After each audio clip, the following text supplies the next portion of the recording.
Welcome to Confession Show. I used to believe my dad was the one person I could always count on. He wasn't the warmest or most expressive man, but he was steady, present, dependable. When other dads forgot birthdays or missed parent-teacher nights, mine didn't. He showed up. Every time. Maybe that's why it hurt so much. Last year, Mom had to get a small surgery at a hospital 2 hours away. Nothing life-threatening, just a precaution, but I still drove her there myself. Dad came too. We sat in the waiting room together, the three of us, like always.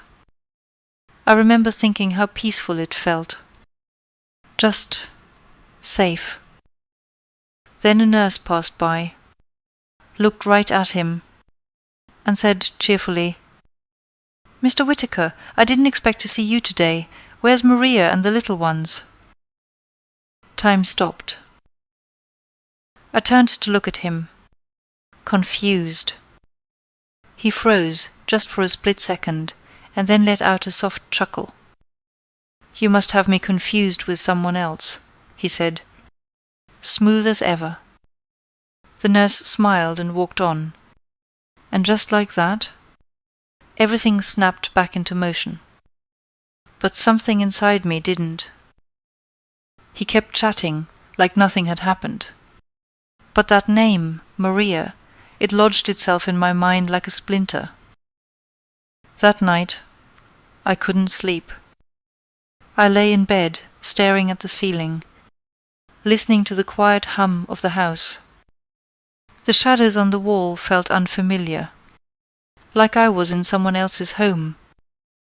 By 3 a.m., I was digging through the hospital's website on my phone, looking for anything. I didn't even know what I was hoping to find. Then I saw it, a photo from a charity gala. My dad, in a black tuxedo, smiling. Next to a woman I'd never seen before, her arm looped through his. 2 kids in front of them, both under 10. He looked happy. My chest tightened.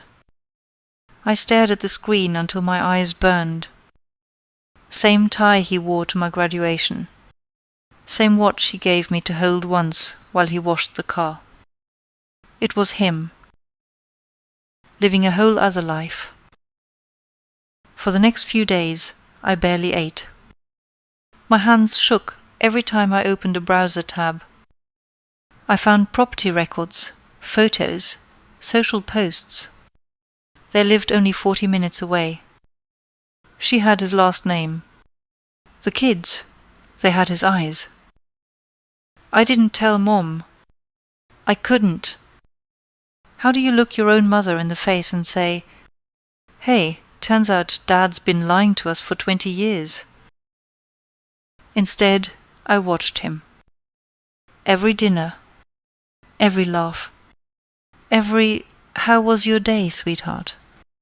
They all felt like lines from a play.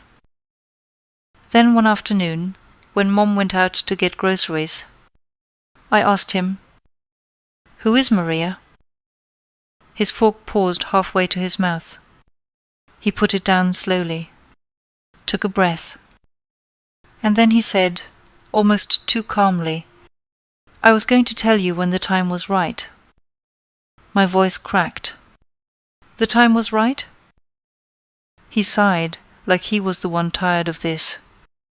He told me Mom had a miscarriage when I was younger, that they drifted apart, that he met Maria at a conference, that she didn't know about us, that when she got pregnant, he just couldn't walk away. He talked like it was a spreadsheet. 2 columns, 2 lives, 2 versions of himself. He called it compartmentalizing. I called it betrayal.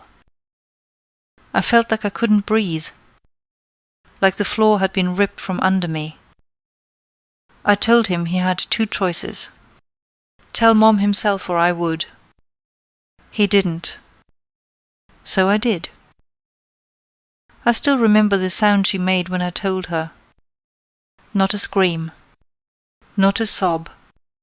A sharp, broken gasp. Like something inside her cracked. She cried in the laundry room with the door shut. I pressed my ear to it. I shouldn't have, but I did. She whispered his name over and over, like she couldn't believe it. Then she went quiet. That was worse than any shouting. She kicked him out a week later. He didn't fight it. Just packed a bag and left. I watched from my bedroom window as he drove away. And I swear he looked relieved.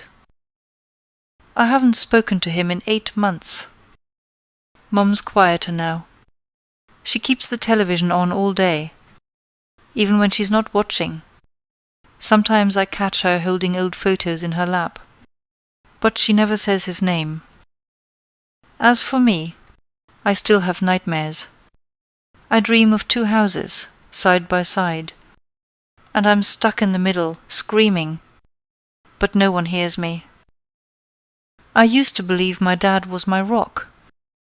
Turns out, he was just very good at pretending. He didn't just break our family. He split it down the middle and walked away from both sides.